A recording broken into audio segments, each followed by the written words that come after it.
Hello students, I hope you all are fit and fine.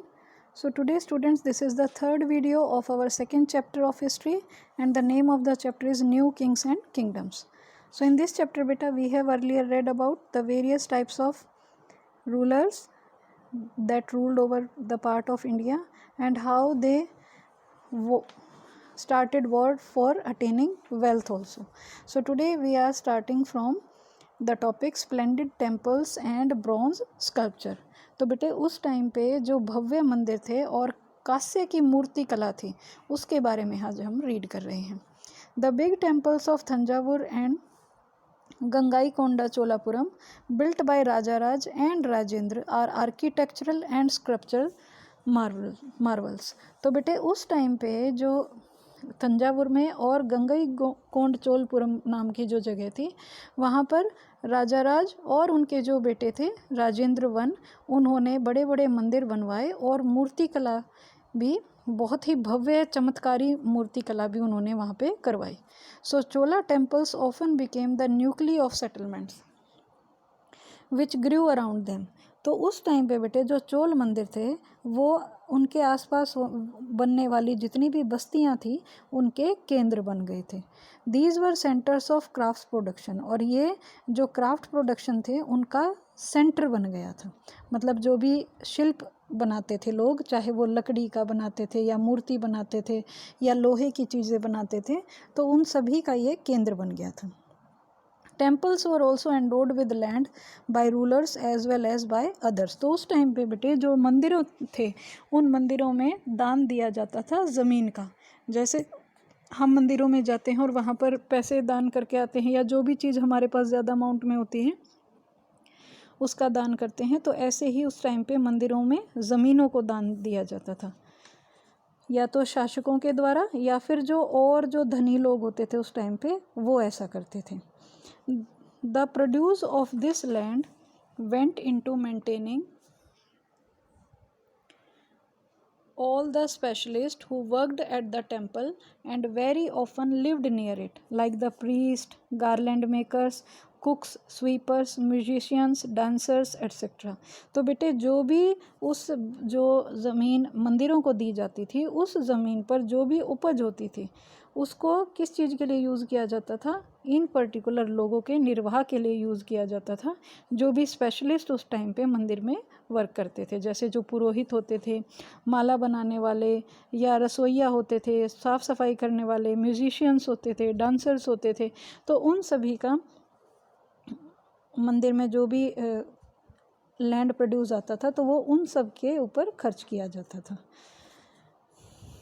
In other words, temples were not only places of worship, they were the hub of economic, social and cultural life as well. तो उस time पे बेटे जो वहाँ के मंदिर होते थे वो ना सिर्फ पूजा करने के लिए स्थान थे बल्कि वो उस पर्टिकुलर एरिया की इकोनॉमिक, सोशल और कल्चरल लाइफ को भी सुधारते थे। ठीक है, जैसे अगर मंदिर बना है तो उसके आसपास रहने वाले जो लोग हैं वो कुछ ना कुछ काम करते रहेंगे। जैसे कोई माला बना के बेच रहा है, कोई और क्राफ्ट पर्सन का वर्क कर रहा है, कोई खाना बना रहा है लोगों के लिए, कोई सेवा कर रहा है।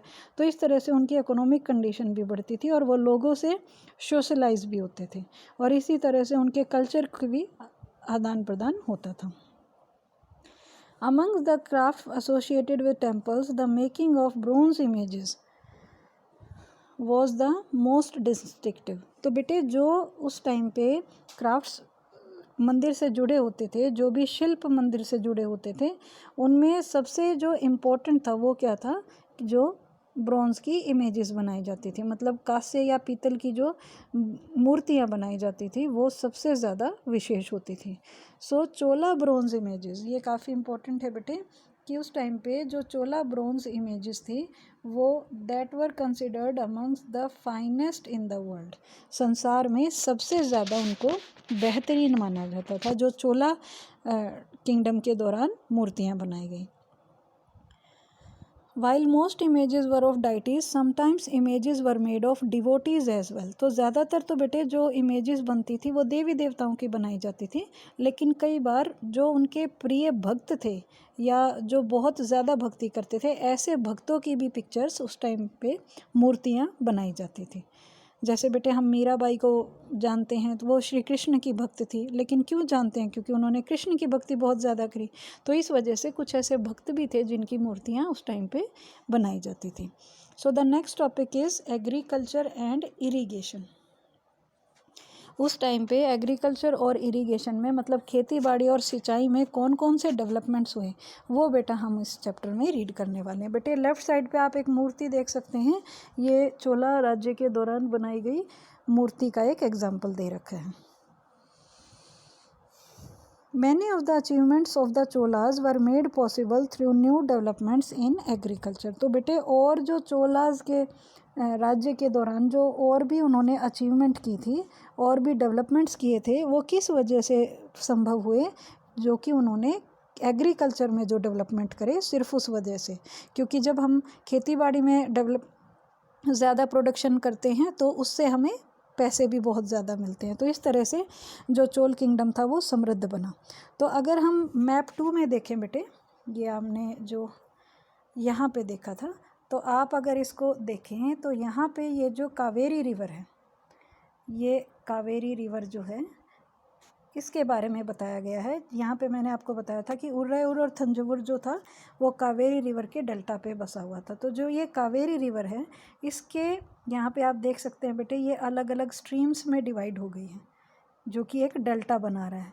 तो जब ये स्ट्रीम्स ओवरफ्लो करती थी बेटे, तो आसपास के एरियाज़ में भी बहुत उपजाऊ मिट्टी आके जम जाती थी। जैसा हमने ज्योग्राफी के चैप्टर में पढ़ा था, तो यहाँ पे बेटे ऐसे ही बताया है कि ये जो मेन रिवर थी कावेरी, ये जो मेन रिवर आ रही है, वो अलग अलग चैनल्स में डिवाइड हो जाती थी बे ऑफ बंगाल में खाली होने से पहले। और इसी वजह से ये जो चैनल्स हैं, ये जो स्ट्रीम्स ऑफ वाटर हैं, अलग अलग जो छोटी छोटी नदियाँ हैं, इनमें जब बहुत ज़्यादा पानी आ जाता था तो वो इनके किनारों के आसपास के एरिया में भी जो उपजाऊ मिट्टी थी वो डिपॉजिट कर देती थी। तो इस वजह से क्या होता था कि जो भी उपजाऊ मिट्टी है और पानी की भी अवेलेबिलिटी है, तो उससे खेतीबाड़ी बहुत ज़्यादा होती थी। तो इस वजह से बेटे चोला किंगडम के दौरान खेतीबाड़ी बहुत ज़्यादा अमाउंट में की गई।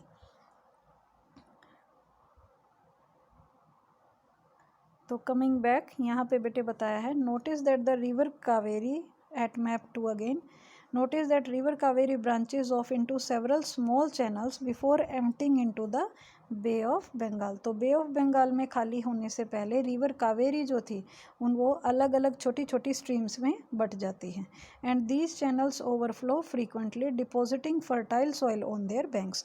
तो ये जो चैनल्स हैं बेटे, ये जो छोटी छोटी नहरें थी उस टाइम पे, उनमें भी जब पानी ज़्यादा आता था तो वो ओवरफ्लो हो जाती थी। तो उनका जो पानी था वो किनारों से आसपास के एरियाज़ में चला जाता था, जिससे कि जो फर्टाइल मिट्टी थी वो भी आसपास के एरिया में जाके जम जाती थी। So water from the channels also provide the necessary moisture for agriculture, particularly the cultivation of rice. तो उस टाइम पे बेटे जो पानी इन शाखाओं से जाता था वो उससे मॉइस्चर मिलता था ज़मीन को, और उसी वजह से सबसे ज़्यादा जो चावल की खेती थी वो यहाँ पे की जाती थी, कल्टीवेशन ऑफ राइस। आगे इसमें दिया बेटे, although agriculture had developed earlier in other parts of Tamil Nadu, it was only from the 5th और 6th century that this area was opened up for large scale cultivation. तो बेटे वैसे तो तमिलनाडु के बाकी के जो एरियाज़ थे उनमें खेती बाड़ी बहुत सालों पहले शुरू हो गई थी, लेकिन 5th और 6th सेंचुरी के बाद यहाँ पर खेती बाड़ी बड़े पैमाने पे होने लगी। Forest had to be cleared in some regions, land had to be levelled in other areas. तो कुछ एरियाज़ में जो था बेटे वो जंगलों को साफ़ कर दिया गया था खेतीबाड़ी करने के लिए, और कुछ एरियाज़ में जो ज़मीनें उबड़ खाबड़ थी उनको भी प्लेन कर दिया गया था, समतल कर दिया गया था। In the delta region embankments had to be built. और जो डेल्टा एरियाज़ थे बेटे वहाँ पर बांध बना दिए गए थे ताकि जो भी पानी ज़्यादा अमाउंट में आ रहा था उसको रोका जा सके। And had to be built to prevent flooding. तो फ्लड्स रोकने के लिए, बाढ़ रोकने के लिए वो एम्बैंकमेंट्स बनाए गए थे, बांध बनाए गए थे। And canals had to be constructed to carry water to the fields. और छोटे छोटे बेटे कनाल बनाए गए थे, छोटी छोटी नहर बनाई गई थी जिनसे कि आसपास की जो खेत थे उनमें पानी प्रोवाइड किया जा सके। तो इस तरह की डेवलपमेंट बेटे उस टाइम पे हुई थी। In many areas more than 2 crops were grown in a year. तो ज़्यादातर जो एरियाज़ थे वहाँ पर अब इरिगेशन की वजह से 2 तरह की क्रॉप्स भी साल में ग्रो करने लगे थे। तो ये बेटा डेवलपमेंट उस टाइम पे चोला किंगडम के दौरान हुआ था, तमिलनाडु और जो सदर्न पार्ट था हमारा भारत का उसमें। In many cases it was necessary to water crops artificially. कई बार कई जगहों पर बेटे फसल जो थी उनमें सिंचाई आर्टिफिशियल तरीके से की जाती थी। आर्टिफिशियल का क्या मतलब है बेटे? नेचुरल तरीका तो होता है जैसे रिवर्स में पानी आता है फिर हम अपने खेतों में पानी देते हैं। आर्टिफिशियल का मतलब है जब हम ट्यूबवेल वगैरह से खेतों में पानी दें, तो वो क्या है? आर्टिफिशियल तरीका। तो ऐसे ही तरीके से जो कनाल्स वगैरह बनाए गए थे उनमें पानी फील्ड तक पहुंचाया जाने लगा। A variety of methods were use for irrigation. तो अब सिंचाई के लिए बहुत अलग अलग तरीके यूज़ किए जाने लगे।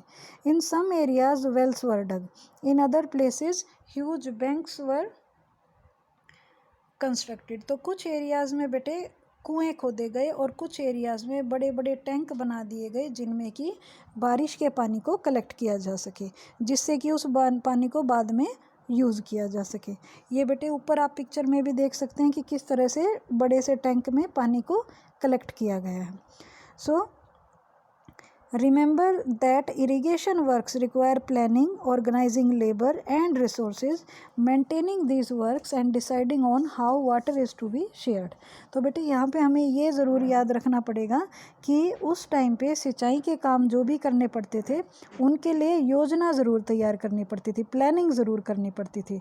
जैसे जो भी लेबर चाहिए या जो जो रिसोर्सेज चाहिए उनको अच्छे से व्यवस्थित करना, काम की देख रेख करना और ये भी तय करना कि किस पर्टिकुलर एरिया में कितना पानी देना है, तो वो भी उस टाइम पे तय किया जाता था। ये सब प्लानिंग के अकॉर्डिंग वर्क किया जाता था। Most of the new rulers as well as people living in villages took an active interest in these activities. तो बेटे ये जो इरिगेशन के सभी वर्क होते थे इनमें जो नए शासक थे और साथ के साथ जो गांव में रहने वाले लोग थे वो सभी इन वर्क में बड़ी दिलचस्पी लेते थे। तो इस तरह से इरिगेशन का वर्क उस टाइम पे किया गया। Now the next topic is the administration of the empire. उस टाइम पे जो साम्राज्य था उस पर किस तरह से प्रशासन किया गया। How was the administration organised? Settlements of peasants known as ur became prosperous with the spread of irrigation agriculture. तो अब क्या हुआ बेटे, उस टाइम पे छोटी छोटी बस्तियां थी किसानों की जिनको उर के नाम से जाना जाता है। छोटी छोटी किसानों की बस्तियां थी जिनको उर के नाम से जाना जाता है और वो सिंचाई की वजह से उनके एरिया में बहुत ज़्यादा एग्रीकल्चर हुआ, बहुत ज़्यादा खेती बाड़ी की गई। तो इस वजह से वो जो उर कहलाने वाले जो किसान थे वो बहुत ज़्यादा प्रॉस्पेरस हो गए, समृद्ध हो गए, धनी हो गए। Groups of such villages formed larger units called Nadu. और ऐसे जो विलेजेस थे जो कि बहुत ज़्यादा धनी हो गए थे, उन ऐसे गांवों के जो ग्रुप्स थे उनको नाडू बोला गया था। जैसे बेटे आज के टाइम पे हम विलेजेस के ग्रुप को ब्लॉक बोल देते हैं, उसी तरह से उस टाइम पे उनको नाडू के नाम से जाना गया। The village council and the Nadu performed different administrative functions including dispensing justice and collecting taxes. तो उस टाइम पे बेटे जो भी ग्राम परिषद था, ये यहाँ पे विलेज काउंसिल दिया है, जो भी ग्राम परिषद था या नाडू था, ये दोनों ही मिलके जो भी प्रशासकीय कार्य थे वो करते थे। जैसे न्याय करना या टैक्स कलेक्ट करना, इस तरह के जो भी उनके एडमिनिस्ट्रेटिव वर्क्स थे वो सभी नाडू और विलेज परिषद के द्वारा किए जाते थे। So rich peasants of the Velala caste exercised considerable control over the affair of the Nadu under the supervision of the central Chola government। तो बेटे वेलाल जाति के जो धनी किसान थे उनको चोल सरकार ने, जो केंद्रीय चोल सरकार थी, उनकी देखरेख में नाडू के जो कामकाज था, मतलब जो जिस तरह से हम आज के टाइम पे ब्लॉक बोलते हैं, तो ऐसे वो ग्रुप्स जो था विलेजेस का, उनके काम काज पे बहुत ज़्यादा नियंत्रण था इनका, वे लाल जाति के जो धनी किसान थे। The Chola kings gave some rich land owners title like muvendavelan and araiyar. तो बेटे उस टाइम पे जो चोला सरकार थी या चोला किंगडम था, उनमें से कई बहुत सारे जो धनी लैंडलॉर्ड्स थे, तो चोल राजाओं ने सम्मान के रूप में उनको कुछ पदवी दे रखी थी। जैसे मुवेंदवेलन का मतलब क्या था कि 3 राजाओं को अपनी सेवा प्रदान करने वाला किसान। और नेक्स्ट टाइटल था उनका उर्रेयर। तो अरेयर का मतलब क्या है? प्रधान।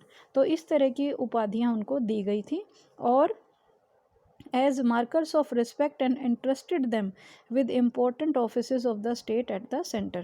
और इस तरह की उनको उपाधियां दी गई थी और उन्हें केंद्र में बहुत ही इम्पोर्टेंट पद भी सौंपे गए थे। ये किसके बारे में हम बात कर रहे हैं? जो बड़े बड़े धनी लैंड ओनर्स थे, उनको मुवेंदवलन और अरेयर नाम के टाइटल्स दिए गए थे चोला सरकार के द्वारा या चोला राजाओं के द्वारा। यहाँ बेटे नेक्स्ट पेज पे दे रखा है टाइप्स ऑफ लैंड। यहाँ पे आप रीड कर सकते हैं, जो यहाँ पे ये वेलन वेगाई, आप देख सकते हैं, ये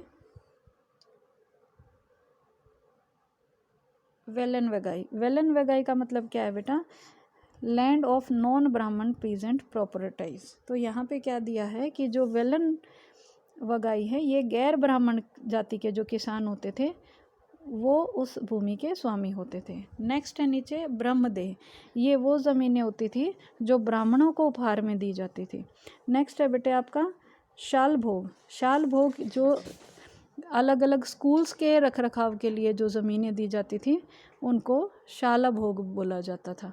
और नेक्स्ट है आपका देवदान या तिरुनमट्टुकनी, ये मंदिरों को उपहार में दी गई ज़मीनें होती थी, जिनको देवदान के नाम से जाना जाता था।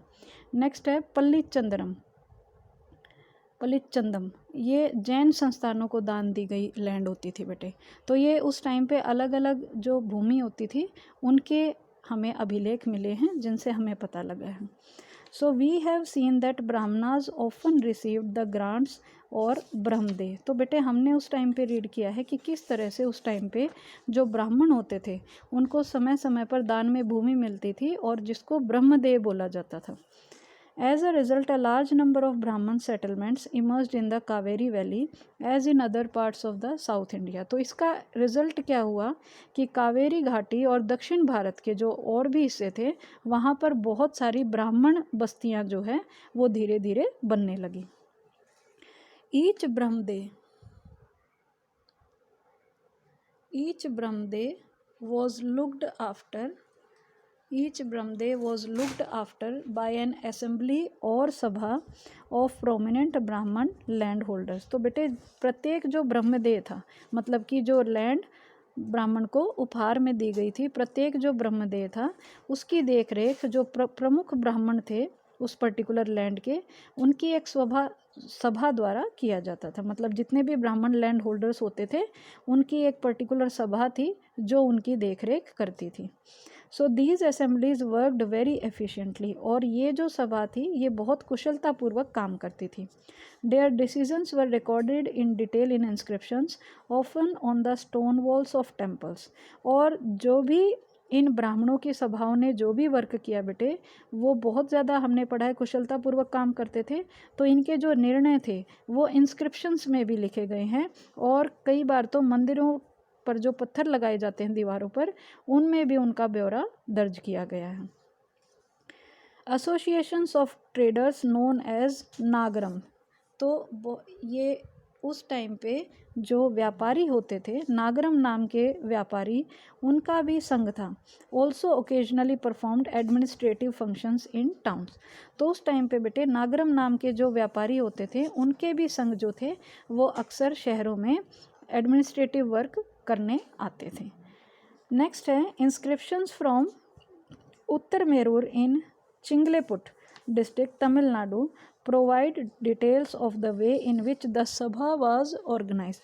तो बेटे तमिलनाडु के चिंगलपुट जिले के जो उत्तर मेरूर से हमें कुछ इंस्क्रिप्शंस मिले हैं जिनसे ये बात पता लगी है कि उस टाइम पे जो सभा थी ब्राह्मणों की, उनका संगठन किस तरह से किया जाता था।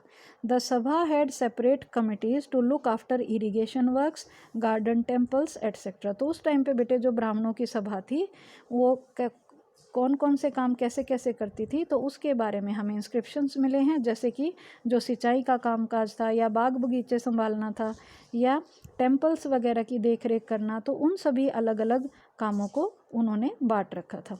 Name of those eligible to be members of these committees were written on small tickets of palm leaf. तो इनमें जिन लोगों की सदस्यता होती थी बेटे उस सभा में, ब्राह्मण की सभा में, तो जो लोग योग्य होते थे उनके नाम छोटे छोटे जो पाम लीव्स होते हैं उन पर लिखे जाते थे। These tickets were put into an earthenware pot from which a young boy was asked to take out the tickets one by one for each committee। तो बेटे जैसे हम गेम खेलते हैं और उसमें एक पॉट में अलग अलग चिट डाल के हम निकालते हैं उसमें कि किसका नाम आएगा, तो इसी तरह से वो ब्राह्मण्स करते थे कि जो पाम लीफ थी उसकी छोटी छोटी टिकट्स बना के उस पर वो उनका नेम लिख देते थे और एक मिट्टी के बर्तन में उनको डाल दिया जाता था। फिर किसी छोटे बच्चे को बुलाकर वो उसमें से नाम निकलवाते थे और समिति के लिए एक के बाद एक टिकट निकलवाए जाते थे। तो ये उस टाइम पे बेटे प्रोसीजर था जिससे कि जो ब्राह्मण सभा के सदस्य थे उनको चुना जाता था। सो यहाँ पे बेटे नेक्स्ट पेज पे हमें बताया गया है इंस्क्रिप्शंस एंड टेक्स्ट। तो उस टाइम पे हमें जो भी इंस्क्रिप्शन मिले हैं या लिखित सामग्री मिली है उस टाइम पीरियड के लोगों के बारे में वो यहाँ पे दी गई है। जैसे यहाँ पे जो सभा के बारे में बताया गया है, उत्तर मेरूर के जो इंस्क्रिप्शन हैं जिनमें सभा की सदस्यता के बारे में बताया गया है, तो कुछ पॉइंट्स यहाँ पे दिए गए हैं। जैसे उनके पास अपना घर होना चाहिए, उनकी उम्र 35 से 70 साल के बीच होनी चाहिए, उन्हें वेदों का ज्ञान होना चाहिए, या जो प्रशासनिक मामले हैं उनकी अच्छी जानकारी होनी चाहिए, जो ब्राह्मण उस सभा में पार्ट लेगा या सदस्य बनेगा वो ईमानदार होना चाहिए, या फिर पिछले 3 सालों में किसी समिति का सदस्य अगर वो रहा हो तो किसी और समिति का सदस्य वो नहीं बन सकता। जिसने अपने या अपने संबंधियों के खाते में पैसे जमा नहीं कराए हैं वह भी चुनाव नहीं लड़ सकता।